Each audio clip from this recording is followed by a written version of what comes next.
Hello, everybody, fans of Double Fine, fans of Psychonauts. This is your content and community manager, Harper. You might have previously known me as Heather. I got a name change. Isn't that cool? I am joined today by a very cool guest because we're going to be exploring the questionable area. My cool guest, could you please introduce yourself to the world? Hi, I'm Seth Marinello. I was the lead designer on Psychonauts 2.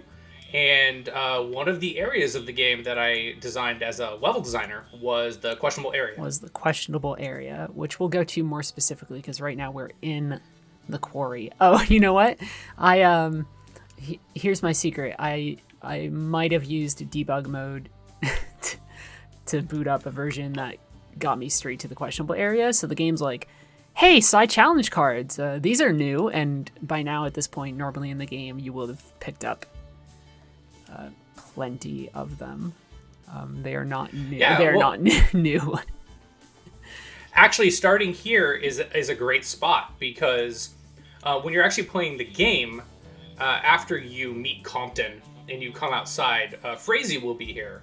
And she kind of like leads you up to this mine. Yes. And that dialogue and that interaction was actually written for our first playable demo.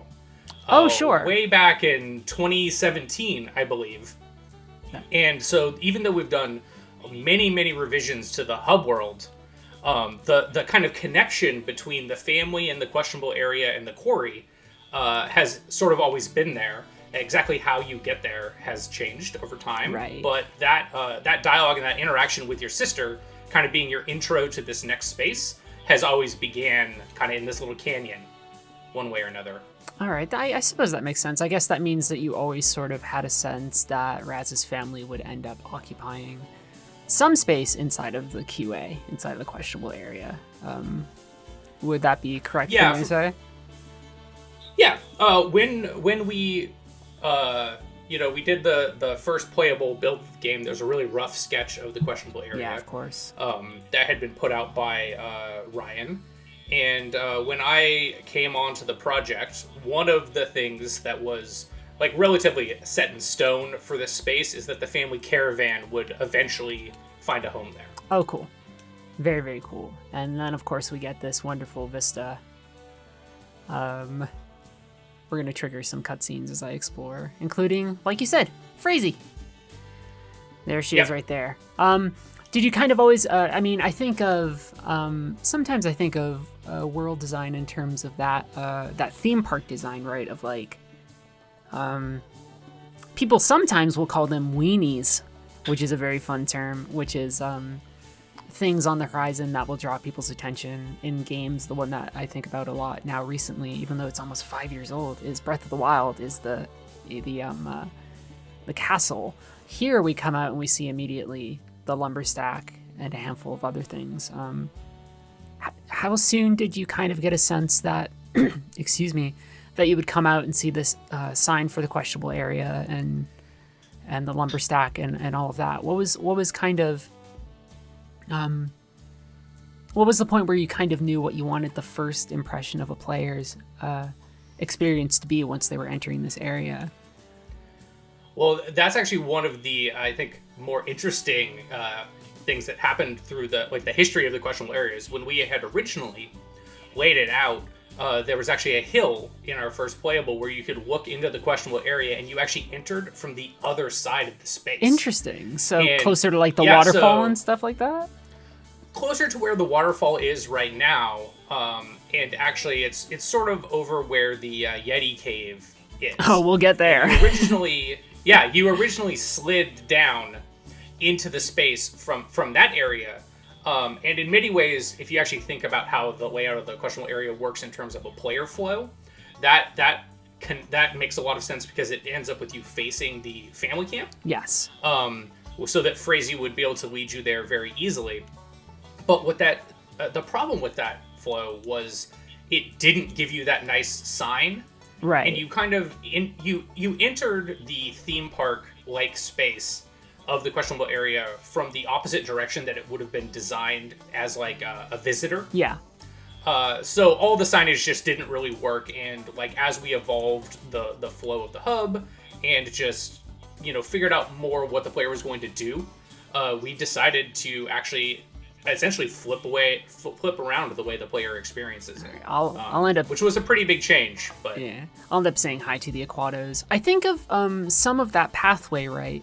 Is it fair for me to kind of compare that to, the wheel and then the different spokes that go off? So you have, one spoke, which is Aquatodome. You have one spoke, which is the camp. One spoke, which is sort of like the, I guess you would say maybe the Sasclops Cave. Another that ends up being the falls. I think of the questionable area when I kind of think about the space a lot is a center, which is maybe the lumber stack, and then all these things on the outside that kind of draw your attention. Is that kind of where you were going when you were outlining a map? It makes me think again of theme parks of like, hey, you're in the center square, and then if you want to go to the roller coaster, you got to go over to the side over here, which I think is very, very fun. Yeah, it definitely has sort of a spine that runs through it, not in a complete circle. Sure. A lot of that actually comes from what originally was where the waterfall is now, which was a giant tree. A giant tree? That warped gravity, yes. So there's originally a giant tree that you could climb all over, and it was in one of Peter Chan's original concept pieces. As I should probably talk about that piece real yeah, quick. Go for it. Yeah, tell me about it, because I've never heard about this tree at all. Yeah, so Peter Chan did a drawing of what the questionable area could be, trying to bring in all these different kind of elements of roadside attractions, like Americana and like oddities, and so there was a one-eyed Bigfoot statue at the very beginning of it. There was a giant tree that kind of had like a force field like around it, and inside of it things were floating. I kind of think of it like like the mystery zone or the mystery vortex in Sam and Max Hit the Road. That kind of element to the middle of it, and that was actually originally the big focal space or focal point, I guess, of this whole thing. Because it kind of functioned like the Mother Lobe does in The Quarry, where it's like this sort of central thing that everything wraps around. But we ended up changing that because of the waterfall over time becoming so much more important, and it just made a lot more sense to have this large dominant element that consisted of water in order to tie into the story. And I guess you still do get some of that gravity deal right there with the waterfall flowing up instead of a tree that's sort of using gravity weird waves to affect the space. So I mean, I guess in some ways a part of that initial inspiration existed, to be sure. Yeah, I mean, a lot of the time you have an idea and there's some element of it that makes a lot of sense, but even if the concept of that tree or like some of the block world stuff that we did for it was really good in isolation, I think where we ended up going and tying in the water element and like tying it into the Devil's Fire Hose and all that other kind of stuff just made so much more sense narratively. Right. That it was clearly like the better choice, right? Sometimes you have a really great idea and it just doesn't fit into the thing you're currently building. Yeah. So you just put it in the bank and save it for later. Just hold on to it. I wanted to ask too, because I didn't even mean to, but obviously I stumbled upon Queepy here, and I think there's a certain amount of ways in which the quests in the questionable area really encourage people to explore, especially the vertical levels. And I was wondering,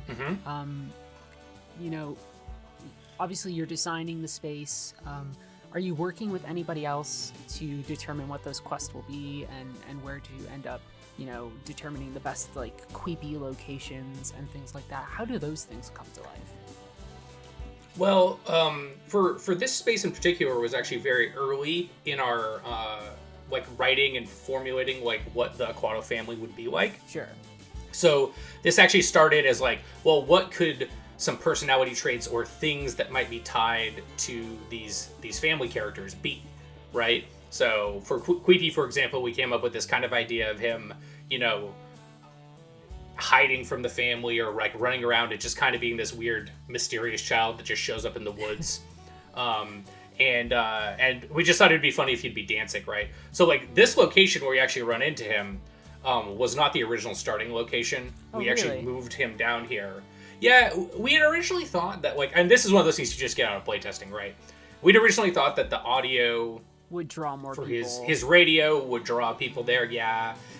But it wasn't a clear enough introduction to the space. He was just too easy to miss, particularly on his size. So we really moved him down here to more easily draw the player into it. And then after that, he appears in a lot of different locations around the space, kind of just to encourage people to poke in every corner if they're really trying to be a completionist. Yeah, so I guess this new initial location for him is right upon a pathway, right near something where people might want to play around anyway, and the music, of course, in this case, will draw people's attention. Or, who knows, they'll end up crossing the river from a different direction and maybe bumping into him. I feel like there's a lot of points of intersection right there, which I suppose makes a lot of sense. I think that's one thing that, like, you often want quest start locations to be in a hub-like area, like your town square type space, or like some other like high traffic zone. Right. And then like the later Queepies tend to be towards the end of spokes off of that wheel. So it's like you explore to the end of the path. Like the next one's going to be at the end of the Yeti Cave here. I was going to say, speaking of a spoke, this may be, I want you to know, this might be, and I mean this with no disrespect towards anybody else on the team, because I think so much of the game is awesome, but this might be my favorite little section of the game. The Sasclops Cave is very, very funny to me, if only because the name Sasclops is hysterical, and I think the design of this space is very, very funny too, particularly... where is it? Everybody's favorite. The plug in the wall. The socket in the wall. Yeah, the oversized electrical outlet. Yeah, it's very, very good. I should be calling it the Sasclops. I apologize. In my like original, we didn't have a name for him at the very beginning, so I just kind of had like, dev names for everything that are still burned into my brain. But yeah, we really wanted to kind of dive into, I don't know, the sort of like cheesy nature of, roadside attraction type things. Yeah, of course. There's this, we don't have it aesthetically in here, but on the Santa Cruz Boardwalk, they have this cave ride where you see these cavemen, and it's all sort of blacklight. Oh, I didn't know that. But it's just like very, very now dated visual designs of everything. We actually had a lot of Santa Cruz influence in a bunch of the stuff here. There's the mystery spot and, the cave ride and stuff like that. The thing I like about this area too is that, first off, there's like 2 secrets. Maybe it's not that one. There's another one you can go behind. But like this right here, like I think because you're in the Sasclops Cave, you sometimes forget that you can light this on fire. But this is also where we find can of corn, which is very, very good. But I like the idea of a space where like I'm so interested in the space that I almost forget that there might be secrets like that. And then I think it's not supposed to be real, right? And I think finding those secrets is very satisfying. Obviously, I think this one, because people are probably coming up so close to it to read it, probably is the easier of the two to find, because this is when you can come back here and get a bunch of cards and side cores. Spoiler alerts to all the people who want to explore, but this is a game with lots of collectibles. I'm gonna grab that. And that's one of the reasons why this one's tied to like getting a rank and a card, which are generally things that they're useful earlier in the game, whereas the other one has the can of corn, which the scavenger hunt items tend to be a little trickier. And the can of corn is actually a good reference, because we have a giant can of corn in the Double Fine offices that passes between the different designers' desks. Right before the pandemic, we actually just left it on Tucker's desk for a long time. I feel like it's also like a reference to the cave, right? Because there's cans of corn in the cave.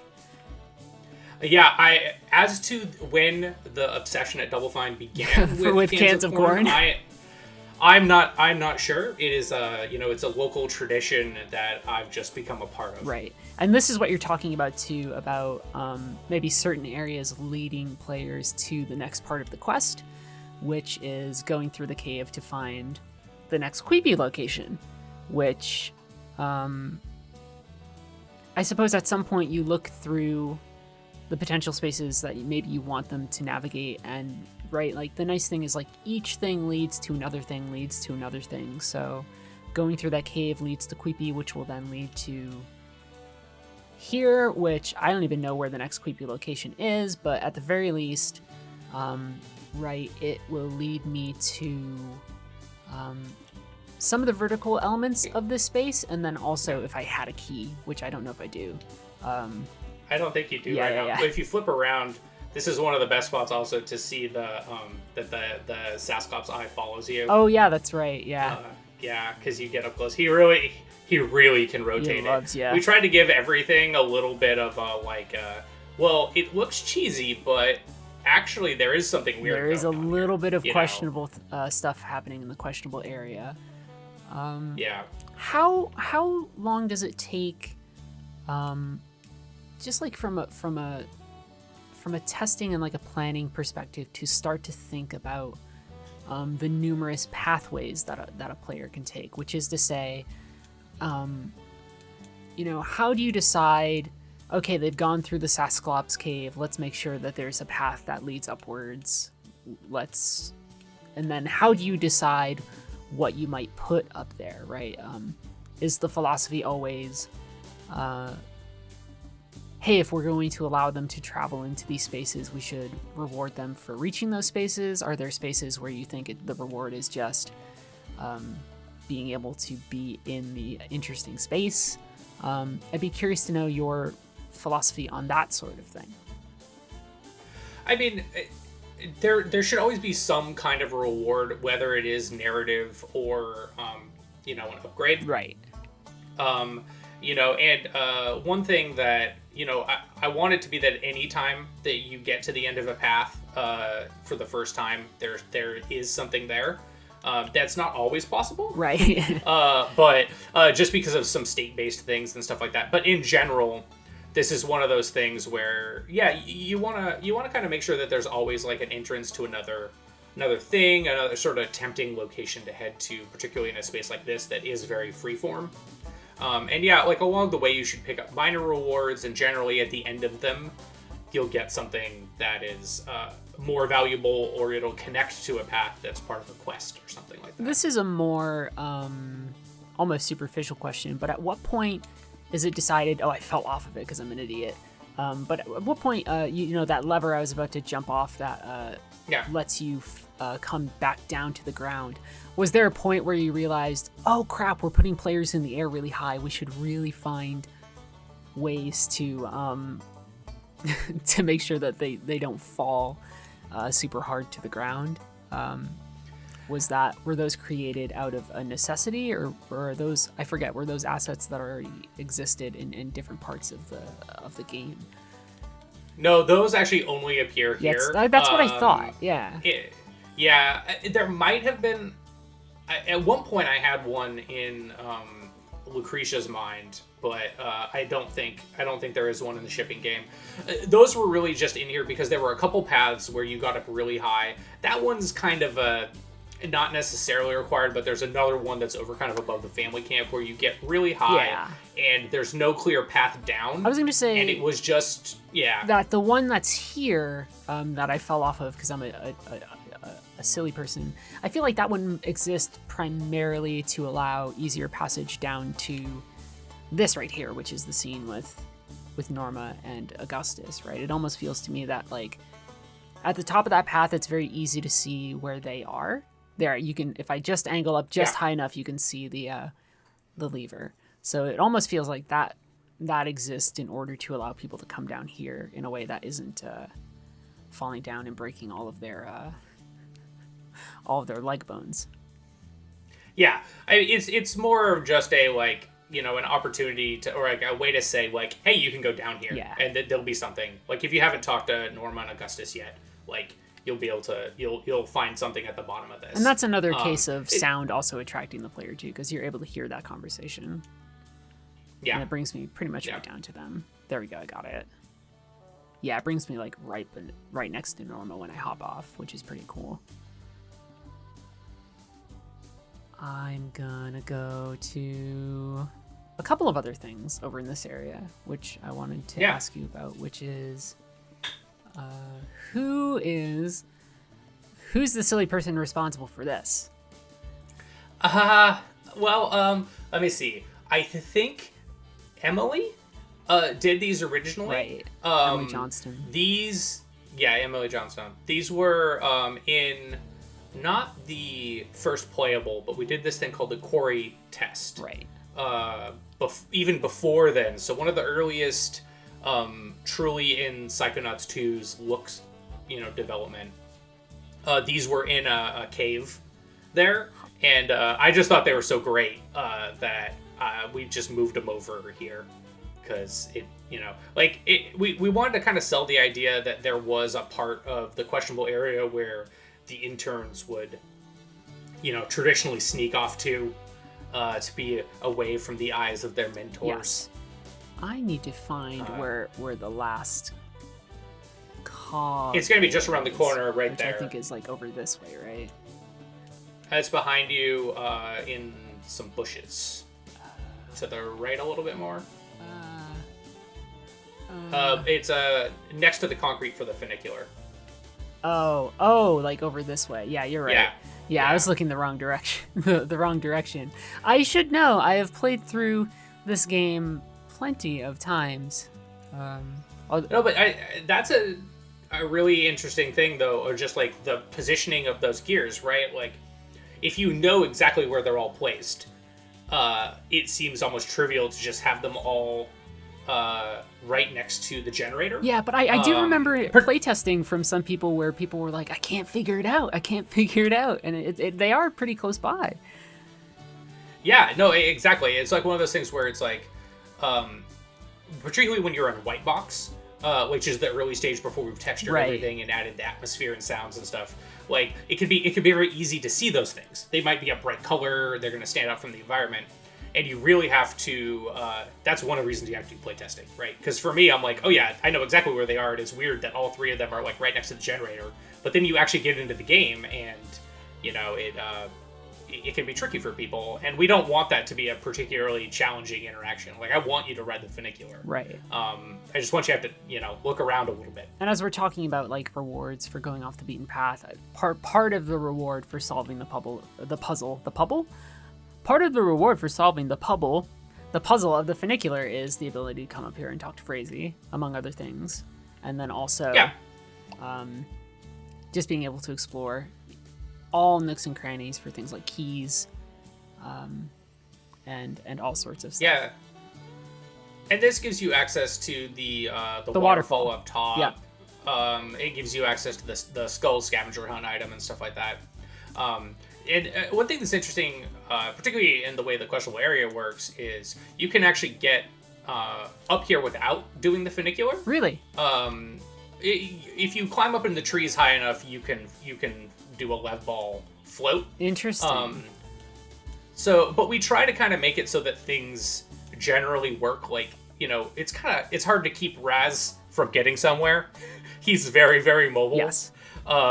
So, you know, for the most part, it's like you design things where there's different ways of entering a space, and they need to all work with the quest states, because we want to essentially, like, you know, say yes to the player as much as we can within the confines of telling the story that, you know, the game needs to tell. You got the questionable quartz. I love the idea of putting the term questionable in front of anything. I think instantly makes it like 10 times funnier. I had a little bit of frame rate stutter there. I guess the other question becomes, as I come over this way, right? I like the way that everything kind of loops in on itself. At what point is it determined either by you or just by God himself, that there must be something behind the waterfall. Well, I mean, people almost always people look, Yes. right? Like they know it's tradition. There's something behind the waterfall, so you want to put something there. For something this large, we obviously I tried to get it. yeah, it's without time bubble. It's challenging. very It's hard. definitely possible. It's definitely doable, yeah. But you can, yeah. So this was actually originally there was a concept that Lisette did of this waterfall. I think it actually appears as one of the pieces in the credits. Probably. As they're rolling by at the end of the game. I'll do one more. But attempt. did a piece of it with like glow coming out of the waterfall. You can, yeah, and I guess you can and- still kind of see a little bit of glowy bits to the waterfall here. Yeah, and JP had prototyped these that were originally sort of based off of the same tech as has all the moving letters in Ford Mail Clerk. Okay. JP is one of our level designers.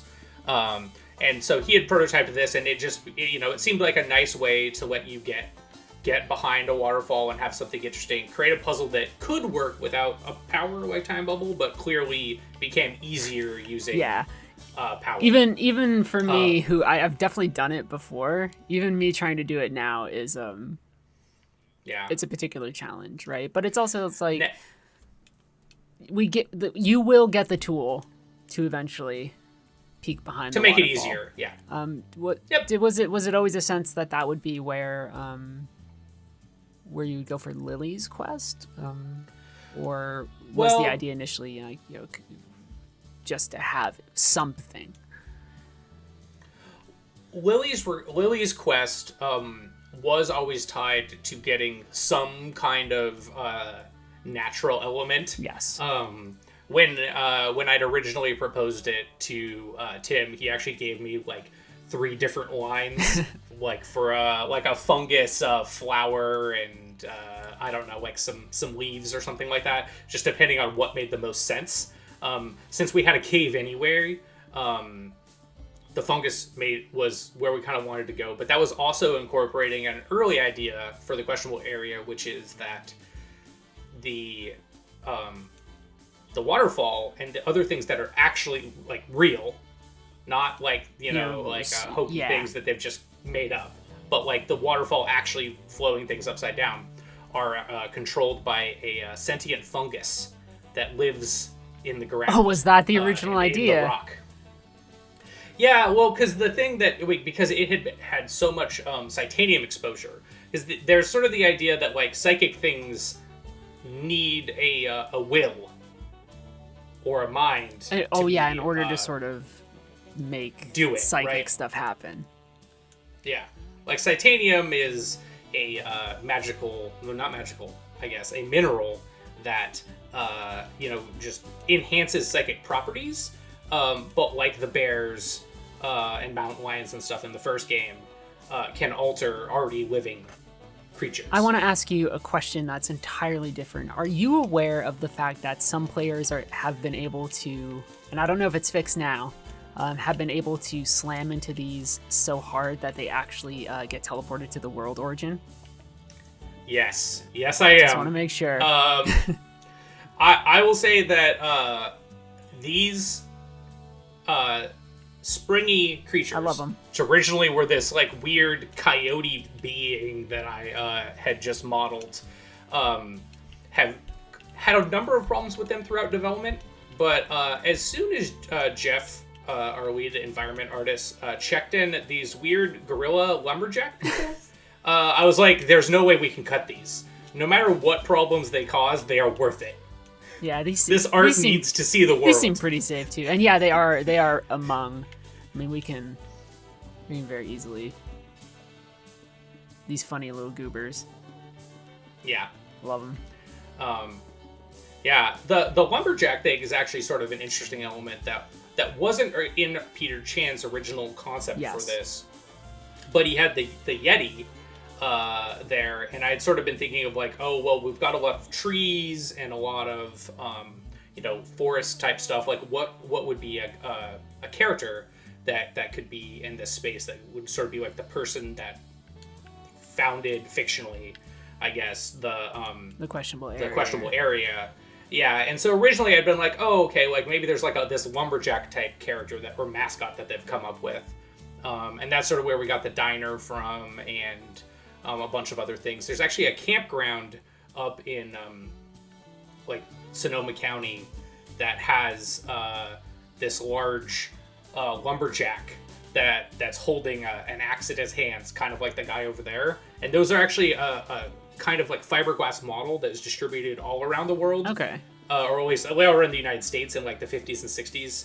They'll have like him holding mufflers, holding, vacuum cleaners or whatever. And it was like a roadside attraction. Interesting. Like, like pay attention to my shop.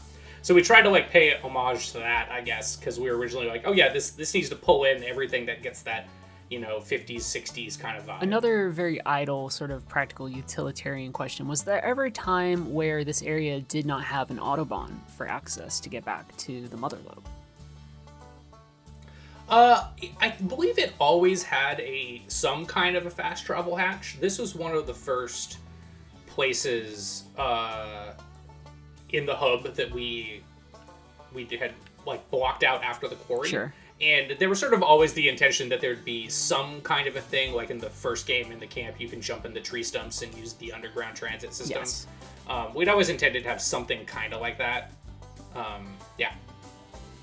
I'm always wondering about, like, sometimes I wonder about those small decisions, right? I always find those very funny. Oh, another Queepy. There you go. This is when we're starting to get very, very high up. And I guess my question is, how do you account for vertical design? How do you make sure that you're guiding players not just to move around that central spine that is the pathways, and then the other stuff that's sort of on those outlying areas, but how do you account for guiding players to move upwards when you're designing a space like this? Yeah, well, you generally want to have like an entryway space, like where you just started that path, right? Like right next to the fast travel hatch, there's a little stump right there. Here. That's like a very easy jump, and it's like, oh, look, there's a thing I can climb, and so that will kind of like get you to go into that space, and that same pattern is repeated over on the parking lot tree as well. Yes, over here. Where you create a little stair step situation, kind of going up. But it's also like we're lucky. Psychonauts players tend to look for things to climb because that's what Raz does. Yeah, they love it. He finds a way to get up. He's an acrobat. It all makes sense, right? So we get a little bit of a gimme there, just in terms of the typical person that would be playing this game. But generally we try to do that. But also the higher up stuff tends to be more of the secondary or secret stuff in this area. This is one of those spaces where it's like our overall philosophy with everything in Psychonauts 2 was like, if you want to dive deep on something, like you can. Like the questionable area, you can spend hours here trying to get everything, talking to your family, finding all the secrets. And I definitely have. I definitely have. But you can also just move through it and only interact with it on the ground level. Right. In order to accomplish all the like required main stories. Just kind of zip it over to Green Needle Gulch or whatever and call it a day. Yeah, because you basically, like, as far as the main story goes, the things you need to know are where your family is and, like, learn about the Devil's Fire Hose, and you need to find the Forgetful Forest. Yes. Smaller question, what is the genesis of these lovely Sonic the Hedgehog spring trees? Those I do not actually know. They were in the original quarry test. Oh, interesting. I think we wanted to have bouncers in the game. Right. And so we had those coiled up little springy guys were part of kind of one of our original movement sets that we had when I came onto the project. I really like them. I'm a Sonic fan in many forms. I feel like I'm performing some form of copyright infringement when I'm like, when did you put Sonic the Hedgehog in our game? But that's where my mind goes, right? I think that's where plenty of people's minds will go when they hop on those bouncers. We try to just have like little bits like that as like possible flavor. And then we also and now you've just unlocked unlocked the dive move. Yep. Yeah. Which is always very, very fun. Yeah. And I know one of the places up here is where we can go to, specifically, there's another target we can hit that can end up shifting, I believe. Yeah, it's right there, actually. So if we were to... Yeah. I think I can grind across to it. Yep. We can hit this target. You can hear his little song. Yes, the lumber stack, where you'll eat like a lumberjack. Which, you know, if we're following the Aquatodome stuff, then I guess teaches us again that we can shoot those targets, which then lead to up here where there is lovely little side challenge marker. Yeah, I like the fact that you can actually get well on top executed. of. Yeah, I like the fact that you can get on top of here a lot, right? Yeah. Just because I think it's fun. Also, standing on this is just very fun. I could do this for a while, which is yeah, no, very just good. getting up there is good. I love being able to get up there. I mean, one of the big things with, particularly when you're trying to make a space in Psychonauts is, you know, you want, if you look at a thing and you're like, though that looks like an interesting I want to space. go there. You know, I want to get up there. Like we whenever possible, I'm like, yeah, you should be able to get up there. You It's know, a very Todd Howard philosophy. You see those mountains? You see those mountains? You can climb those mountains. You can go to those mountains. Except in this case, it's the top of a lumber stack. Yeah. I mean, for the most part, I'm trying to, you know, if you can't get there, it's probably not that interesting. That's fair. Yeah. Yeah. Like I've you know, tried to make sure that that's generally possible. And did we? I love this. Was there always a sense that Sam would be here inside of the diner? Right. I guess. I guess this is a workflow question, right? Is this a thing where Tim comes up with a notion of a scene for Sam, and then that becomes a thing that you execute inside of the questionable area? Is it a thing where you say, these are some of the places inside the questionable area, and then Tim or another writer or some person who's figuring out where things can go says, oh, well, these characters could go there or whatever? I'm curious how that process would work, if you'd be able to elaborate at all. Yeah, it's it's definitely like a collaborative experience. Right. And when we did the questionable area, this was very, very early in fleshing out the characters and what everybody would be doing. So, you know, in this level and then later with most of the hub, what we would actually do is I would write out in a doc basically being like, I think these are the characters that are going to appear here, and this is where they are, and this is what they might be doing. Mm-hmm. You know, like Norma, like what I would have handed to Tim would be like, I think Norma should be talking to Raz's dad because she's suspicious of him and trying to get more information about him, but she also really likes sucking up to authority figures. Yes, she does. So therefore, she should be like trying to talk to him because she thinks like maybe he'll be able to, you know, divulge some information. And so that's what I would sort of hand to Tim, and then what would come back would be actually the written character interactions, or he might be like, oh no, that doesn't quite work for the character. You know, like when I originally put Sam in the diner, I don't know if I think it'd just been like her making bad pancakes. Right. Like obviously all the stuff with like, you know, for Lancelot and all that stuff is just stuff that Tim would come up with based on that. But it's nice. It's nice to say like, hey, or to understand that process of, you know, a character could be in this space and then and then that space then being filled out. You know, if your idea was, hey, Sam could be making pancakes, that then eventually becomes what some people might consider quite genuinely their favorite dialogue tree in the entire game, right?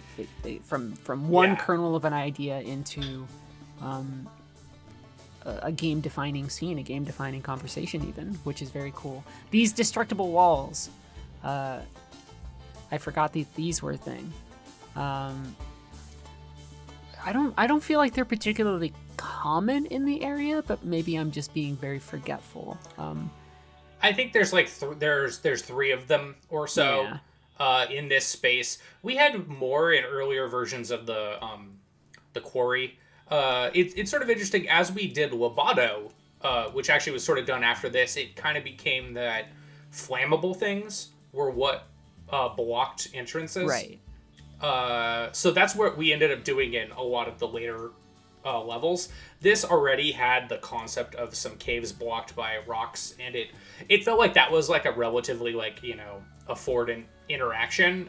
So we left those in and didn't like replace them with vines. Sure. But you know, I probably like, if I was doing this level from the very first time now, they would probably have vines similar to the Blast Cat Becky cave. Or something like that. Yeah. A funny thing about the Sam Diner interaction was that was one of the first like real dialogue trees that we put in the game. One thing I really wanted to make sure we had, because there was so much story in the game, like overall, and I mean Tim was totally on board with this as well, was having actual dialogue trees on as many characters as we could. Yeah, of course. Again, with the idea that like when you're playing the game, you can just run around and play it and accomplish the quest easily, but anytime you want to dive in deeper, you know, to talk to one of the interns, your family members or whatever, as many times as possible, provide the opportunity to really explore that character. But yeah, Sam was one of the first things that Tim wrote, and he even was like, I don't expect us to be able to do all this. This is way too much stage direction, you know, and stuff like that. It was kind of built to test out our animation pipeline for dialogue trees. But obviously, it was too brilliant to not fully execute. It's a very fun one. Yeah, I mean, we invested a lot of time in it because it was just so good. You know, I mean, Tim is an amazing dialogue writer. So obviously, this is a total random thing too. My segues are not great segues. It's just me going, no question. This is probably, I think, one of the more vertical spaces you can go to. I think this might even be the final Queepy location. Might be wrong about that. Yes.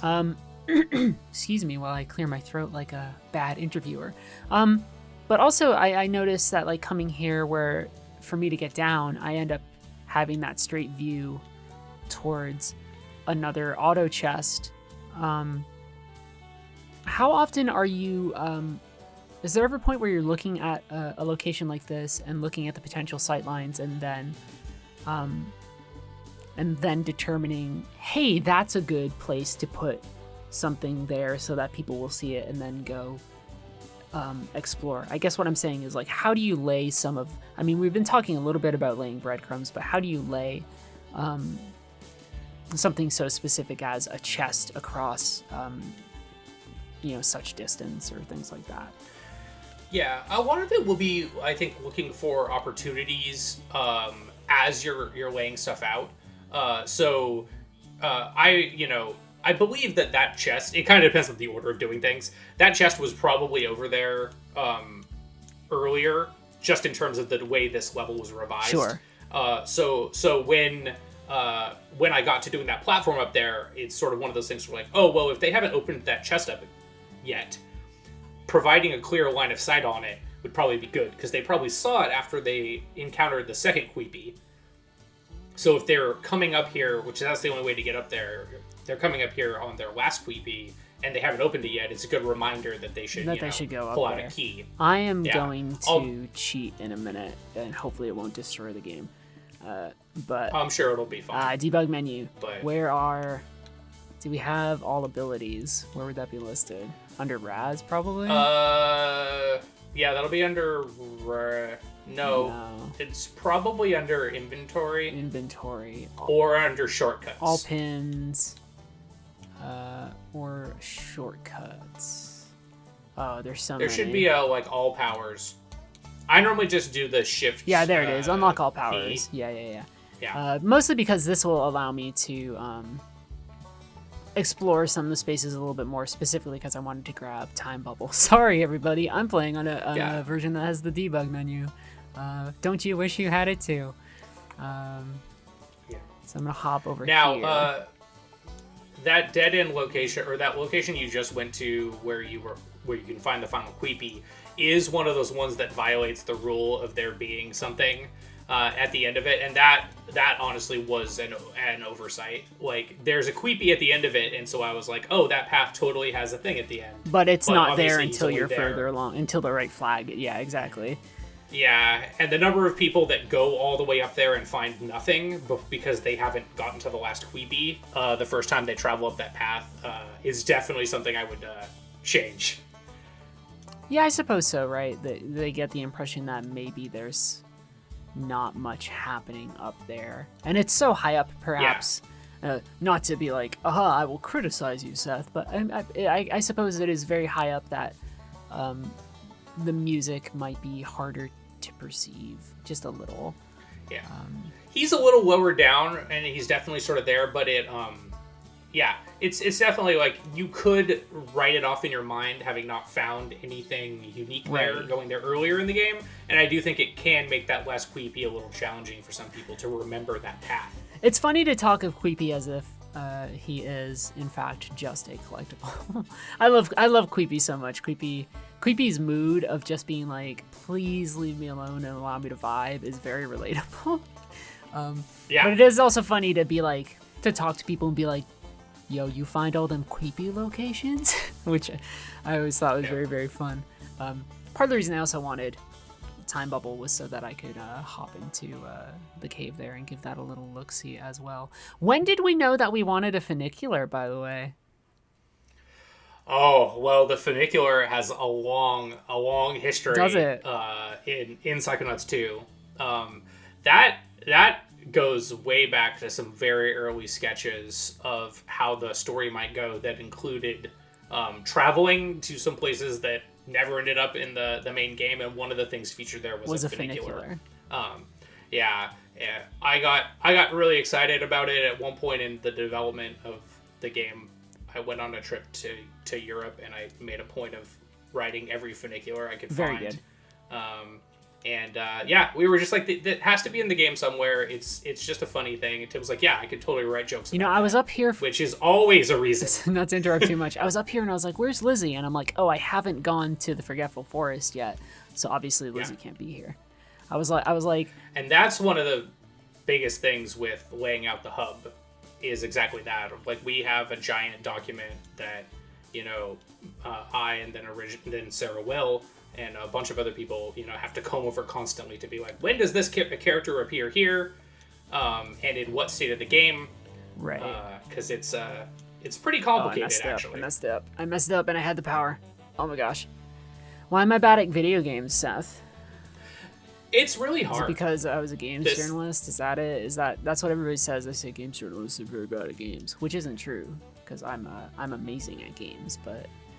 This is a tricky... I always forget how tricky the waterfall can be. The timing is really precise. Yeah, and then we get back here, which is another one of my favorite areas in the game, just because it exudes such very clear mood, which is very, very cool. That's... and it's interesting to think that you can get back here before taking the quest from Lily, and that there's actually a different dialogue. I think. Yep. Again with the states. Raz will have dialogue for different things. This space, the final version of it, I believe, was done by Tristan. Oh, sure. So she went in here and kind of went to town, gave us all this cool crystal stuff. Like, a lot of this, the mushrooms and everything, was just stuff that she made. Just totally for this area. It's got a lot of little neat. Yeah, a lot of this. I was gonna say a lot of this feels, in terms of assets, pretty unique. And then also, again, stuff to sneak off of. I'm pretty sure I can't open any of these because because of using debug. I also don't have a big enough wallet, so I think I'm maxed out on Titanium right now. So the game's you're gonna be in that. So the game's just like you're not gonna be able to pick them up right now, because I thought, I forgot what version I had the game downloaded, because I'm playing on PC right now, full disclosure, for the folks at home. Because I've played through on the Xbox. I'm currently playing through on the PlayStation because I wanted to try that version too. And then I was like, but PC would be easier to share and stream with Seth. And we got a slide here, which is always fun. And I was like, man, I wonder if I'm gonna have to play through like Hollis and a bunch of stuff. And it turns out, nah, debug menu. So we were able to show off a variety of things. I also, where are they? Some people were asking about you know, because we have the animal thing, right? And it's a difference from the original game where the way that we approach animals is like you can pet them and you can't light them on fire. How do you decide, like, are you the person who's also like, let's put a beaver on the path, or let's make sure that we have a squirrel over here that you know, that you can use CV on for some extra stuff? Are those the sort of things that you're determining too when you're also doing this space, right? Is that also something that's kind of falling under your purview? Yeah, early on in development, we kind of came up with like what animals were going to appear in what areas. Yeah. Scott C did a bunch of concepts of different animals that could be in Psychonauts 2, and you know, I selected as many of them as I thought we could, you know, I could get away with asking for, sure. and put in. Now, in this space in particular, I believe James and Becca, one of our programmers, did a pass on getting a lot of the animals in this space because it's one of our more animal-heavy areas. Yeah, of course. Has lots of good ground for them. So a lot of that stuff would sort of be put in, but then specifically for the ones with CV interactions, those are things that I would work with Lauren coming in, making sure we had some CV interactions for the powers spread throughout the game. Which I guess brings me to another question in terms of things that you can find on the path, which is I'm moving around with a thought tuner, which is what goes into the thought process, of choosing where to place like thought tuner nodes, or like mental connection nodes. Is it purely navigational? You know, what's that sort of consideration like? Well, a lot of it. So the thought tuner was one of the like later game systems that we moved in because it was an upgrade, right? And this was one of the first levels that we ended up doing. In general, like the one that you just did, that was one of those situations where we had already planned having a really high up path. Yeah, you know, up there with the thing kind of spinning around. Yeah, I think actually a version of that appears in like one of our first trailers. Oh wow! An older version of this level. But getting up there used to be kind of more vine climbing. And instead, now you can just and yeah, it's just like a mix it up. We've got enough vine climbing on trees. So, and a mental connection ended up being one of those powers that was so fun that we wanted to have some representation of it in the real world. Even though, you know, it's one of those things that fictionally is kind of hard to fit into the space, right? So the thought tuner ended up being a way to have some interactions there. I think as far as the placement of the node, we kind of have it down there in that space because from a distance you can see like a shimmer. Oh yeah, what you see the kind of woolly. Yeah. Yeah. That's my impersonation of a psychic shimmer. That's exactly how you should feel about it. It should be like, there's like a weird like woolly thing over there. Yeah. I like this I like this platform too because it's also, if you haven't spotted, I think what was up there was the Switchblade Hatchet. Is that this is another good vista for spotting that as well, which always appreciated. I like when things lead into other things. It's one of the reasons I like secrets in Doom so much is because secrets tend to lead to other secrets that lead to other secrets, which I always liked in that game. Yeah, I mean, as far as id stuff, the classic one I always think of is the end of the first level in Wolfenstein 3D. The fact that there's like a secret that then leads to another secret, and then that you push one more and it lets you get to the secret level. Yeah. I think always just sort of like was like, even in this very, very early first-person shooter, we're gonna invest in like multiple layers of secrecy. Yeah, of course. Yeah. Just kind of moving around a little bit, moving and schmoving. Hop over here. Sometimes I feel like I'm very bad at the acrobatic portions of this game, but maybe that's just me being too hard on myself. But I am very nervous. You know, when people are watching, it's always hard. Oh, tell me about it, right? Anytime I used to stream so much. I still stream quite a bit. But I play so much It's ridiculous how much easier it is to play when people aren't watching. Though I mean, it's just you and me here really, so it's not that bad. And then here we actually have for my brain went dead. Which intern is this? This is Gisu. Gisu. Yeah. Gisu's quest. Which I haven't triggered yet because I just jumped directly to the questionable area.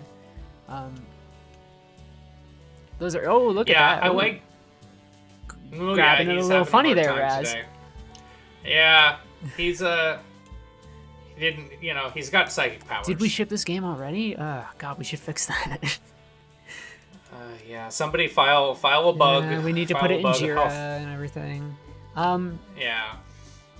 Then too, I almost feel like the Gisu, the auto seismometer, whatever the hex are. I almost feel like those are are some of the hardest things to find. They almost feel like they're really off the beaten path. Was that something intentional?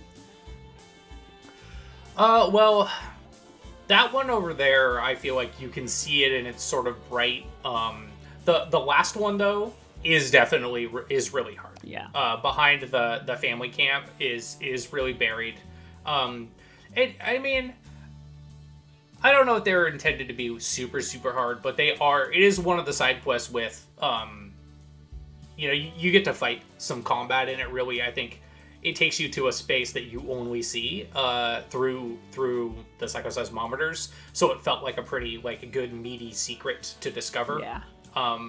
And if you find it like you just did before having the quest, they're unique enough and they seem important enough that you'll probably remember where it is. There's a little bit of breadcrumbing here too that allows me to head this way because we do have the Titanium nodes that will guide me at least towards this area, which is pretty nice. Yeah.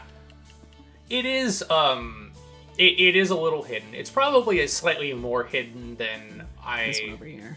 I'd originally intended, but that's just kind of something that happens as you iterate on things over time. Yeah, of course. And kind of, you discover, like, you learn a lot about people's patterns. Like this does have a cutout entryway and some breadcrumbing titanium to it, but, people don't always necessarily pick up on the stuff that you think they will. No, they don't. It's just because like the focus will be on something else, and you have to kind of think about that as you're going through stuff, and you also have sometimes where something is a little harder than you originally thought, but you kind of determine actually that's probably okay. What do you think then? Working on these areas and working as a designer was one of the things that about player behaviors that you observed or learned that maybe you hadn't realized beforehand. What was kind of a lesson that you learned from building out spaces like this? Well, one of the things that was new to me, having mostly worked on more action shooter style games before, was the breadth of player behaviors that are possible in a game like Psychonauts. So there, as I've said many times before, there's like very direct paths between things, and normally that's what you're worried about. You're worried about wayfinding, the size of the space and like the combat that might occur there. But your experience here is so different if you start talking to characters. Yes. And like that's one reason why the characters are sort of spread all around, is like there's a certain kind of player that just putting a character they can talk to in a space will draw them towards it. And get them to spend a lot of time in that space. I'm gonna flush a toilet. You can't stop me. I did it. I was really there was a period of time, probably about like 2 months out from ship, where you couldn't flush the toilets yet. I remember reading I have a Jira ticket saved somewhere about flushing toilets. I wish I could find it. Of just like added flushing to it's like, I thought it was very funny. I wish I knew where it was. I have a big folder full of that sort of stuff. But yeah, I guess you couldn't flush for a bit, which yeah, you couldn't, and I was like, well, we'd always intended on that being a thing. It's kind of like I feel like it's just so unsatisfying if you get to a toilet and you can't press Y on it. The toilet flushing stuff makes me think of the photocopiers copying stuff a little bit, which I think oh my God. which I think we put an end to. if I recall correctly. Oh, yeah. Have we talked about that publicly? I've shown bits and images of a photocopier copying. I think it was cake. Might have been cake even. But yeah, the photocopiers, for those, we're specifically in this case, I think we're talking mostly about Lobato and then some areas in the mailroom, maybe. There are photocopiers, and you used to be able to take stuff to them, and it would create duplicates. Yep. Look at these eggs. Yeah. These eggs look like a quest item. And were there any problems with giving players the ability to create a ton of duplicates, Seth? It sounds like there could be some dicey problems with that. Yeah, well, they could duplicate basically anything, and they could do it as many times as they wanted, which, could cause some serious issues. Listen, I love to overflow everything ever. Yeah, eventually the game is just like, you've got too many boxes. Yep. My friend. Just kind of gives up. Please stop doing that. How do you feel, I guess, then? Because we've been talking for a fair amount, and I don't want to occupy too much of your day, because it is actually a Friday. How do you feel, then, looking at the questionable area now? I certainly think it's one of my favorite areas of the game, but I know... as somebody who was, it's not quite the same, but who was a writer who would make stuff. How do you look at it as one of the people who really, if not the person really, who kind of shaped it? Do you feel that it kind of was molded into the thing that you wanted it to be? Were there any things that you really wanted to add that maybe you just couldn't do? I'd be curious to know that as we sort of start to wrap down a little bit.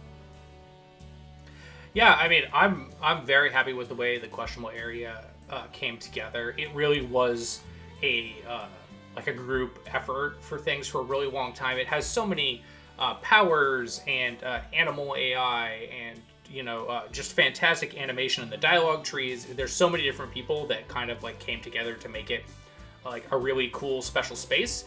One of the things we really wanted to do when we started out was, or at least the way I thought about it, was the feeling that you get when you're just in the kids camp area of the first game. Right. You've just started up and you need to report to class with Cultural Leander, and there's so many little caves and secrets and just things that it teaches you about the various mechanics of the game, that I wanted to create that feeling along with the kind of narrative experience of wandering around and meeting the camp kids. Yes. But here it was about giving the player an opportunity to dive deeper into their family. The family, and I guess to a lesser extent the interns a little bit as well. Yeah. Well, to let you continue the relationship with the interns, because a lot of that is handled in your Act 1 getting a mentor experience, and then through the bonding that happens in Hollis, right? Yeah. So in the second act, a lot of the intern interactions are kind of is about Raz's evolved relationship with them, if you go talk to them. But anyway, this space, I'm very, very happy with the way it came together, and it's one of the things that I feel really lucky to be working at a place like Double Fine, where we're something like this, which is a space that is really very secondary to a lot of the main game experience, but is home to so much awesome narrative content. I think it's fantastic that it's in here, that all this stuff is here. Almost nothing here is required. Yeah, it's true. There's a lot of fairly optional content in here. Yeah, it's just all there to be this. Welcome to the world of Psychonauts 2. Here's a way to expand it, because this was also one of the first things we built. That was outside of the Psychonauts universe. I mean, not the Psychonauts universe, but the realm of the Psychonauts. Because before this, we did the Quarry and the Mother Lobe, right? And this was kind of a hint at what do actually cars look like in this universe? Yes. What would a roadside diner be like? Because we've always been in spaces that aren't commercial, And then we do have at least a few like another like full interior area here, which is kind of cool, which I'm showing off at the very last minute, which is the inside of the Aquato Dome, which I think just gets you a side challenge marker, I believe. Yeah, there's a side challenge marker at the top, but then you also unlocked the dive ability, which is this. Right? Yeah. Speedrunner's Delight. Which is a really cool move. We wanted to make sure that there was at least one acrobatic thing. Yeah. Essentially like that wasn't a side power that you could unlock through family interaction. Yes. Whoosh. I do like it. It's very fun. Yeah. And yeah. Yeah, it's super useful. Diving directly into a trapeze is a super fun thing to pull off when it works. Oh, is it? Does that preserve momentum? No, it just like it. You just go into it, and you'll just start swaying awesome. forward, and it's cool. Very fun. Seth, this was very wonderful. I'm gonna wind us down. All right. I hope to be able to talk to a variety of people about all sorts of levels, or to allow them space on our website or elsewhere to write postmortems. This is what I would say is the proof of concept, and I have to say from the bottom of my heart, I enjoyed myself very, very much. So thank you for talking. We'll show off maybe throughout this, maybe some art as well. And that's it. That was the questionable area. Thank you very much, Seth. That was very, very fun. All right. Thank you. Thanks for taking us on a tour. Goodbye, everybody. We'll see you whenever the heck I post something again to YouTube. Goodbye. Bye.